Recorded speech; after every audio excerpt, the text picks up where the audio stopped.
നമസ്കാരം, പ്രവാസി മലയാളിയിലേക്ക് സ്വാഗതം. കൊറോണ വ്യാപനത്തിന്റെ മഹാമാരിക്കാലത്ത് കടലിനക്കരെ നിന്ന് പിറന്ന നാട്ടിലേക്ക് പറക്കുന്നതിന്റെ സന്തോഷത്തിലായിരുന്നു കുന്നമംഗലം പിലാശ്ശേരി സ്വദേശി മേലെ മരുതേക്കാട്ടിൽ ഷറഫുദ്ദീൻ. ദുബായിൽ നിന്ന് ഭാര്യയ്ക്കും പിഞ്ചുമകളോടൊപ്പം എയർ ഇന്ത്യ വിമാനത്തിൽ നാട്ടിലേക്ക് മടങ്ങാനൊരുങ്ങവേ ഷറഫുദ്ദീൻ ഫേസ്ബുക്കിൽ പോസ്റ്റ് ചെയ്ത ചിത്രം അത് സാക്ഷ്യപ്പെടുത്തുന്നു. കൂട്ടുകാർക്ക് സ്നേഹനിർഭരമായ അവനയച്ച വോയിസ് മെസ്സേജും. ഒടുവിൽ ജന്മനാട്ടിലേക്ക് കാലുകുത്താൻ നിമിഷങ്ങൾ ബാക്കിയിരിക്കെ വിമാനം റൺവേയിൽ നിന്ന് തെന്നിമാറിയപ്പോൾ വീണുടഞ്ഞതിലൊന്നിൽ നാടിന്റെ പ്രിയങ്കനായിരുന്ന ആ യുവാവിന്റെ ജീവിതം കൂടി.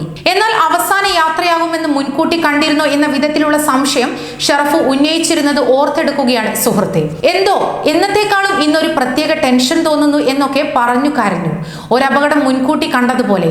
പോകുന്ന സമയത്ത് പാവപ്പെട്ടവർക്ക് ഭക്ഷണം കൊടുക്കണമെന്ന് പറഞ്ഞിട്ട് ഒരു സംഖ്യ എന്നെ ഏൽപ്പിച്ചിട്ടാണ് അവൻ പോയത്. കൊറോണ സമയത്തും ഷറഫു പാവങ്ങൾക്ക് ഭക്ഷണം കൊടുക്കാൻ പൈസ ഏൽപ്പിച്ചിരുന്നു. ഒരു വലിയ പുണ്യം ചെയ്തിട്ടാണ് ഷറഫു യാത്രയായത്. വിമാന ദുരന്തത്തിൽ മരിച്ച കുന്നമംഗലം പിലാശ്ശേരി സ്വദേശി മേലെ മരുതേക്കാട്ടിൽ ഷറഫുദ്ദീൻ എന്ന ഷറഫിനെ കുറിച്ച് സുഹൃത്ത് ഷാഫി പറക്കുളം ഫേസ്ബുക്കിൽ പോസ്റ്റ് ചെയ്തതാണിത്. നാട്ടിലേക്ക് പുറപ്പെടും മുൻപ് ഷറഫു യാത്ര പറയാൻ ദുബായിൽ ഷാഫി നടത്തുന്ന ഹോട്ടലിൽ എത്തിയിരുന്നു. ഇവിടെ വെച്ചാണ് പാവങ്ങൾക്ക് ഭക്ഷണം നൽകാൻ പണം ഏൽപ്പിച്ചത്. ആത്മസുഹൃത്തിന്റെ മരണവാർത്ത വളരെ വേദനയോടെയാണ് കേട്ടതെന്നും ഷാഫി പോസ്റ്റിൽ പറയുന്നു. വിമാനത്തിൽ കയറിയ ശേഷം പ്രിയതമ അമീന ഷെറിനും 2 വയസ്സായ മകൾ ഫാത്തിമ ഇസയ്ക്കുമൊപ്പമുള്ള ഫോട്ടോ ബാക്ക് ടു ഹോം എന്ന അടിക്കുറിപ്പോടെ ഷറഫ് ഫേസ്ബുക്കിൽ പോസ്റ്റ് ചെയ്തിരുന്നു.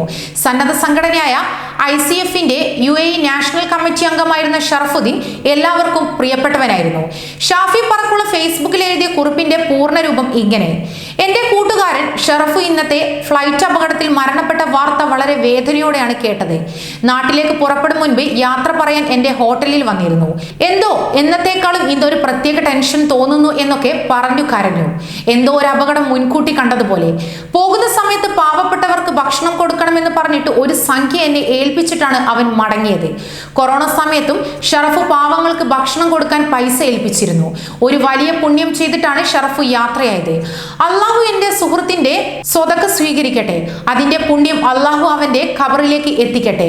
ആമീൻ യാ റബ്ബൽ ആലമീൻ. ഇങ്ങനെയാണ് കുറിപ്പ് അവസാനിക്കുന്നത്. കൂടുതൽ പ്രവാസി വാർത്തകൾക്കായി ഈ ചാനൽ സബ്സ്ക്രൈബ് ചെയ്യുക.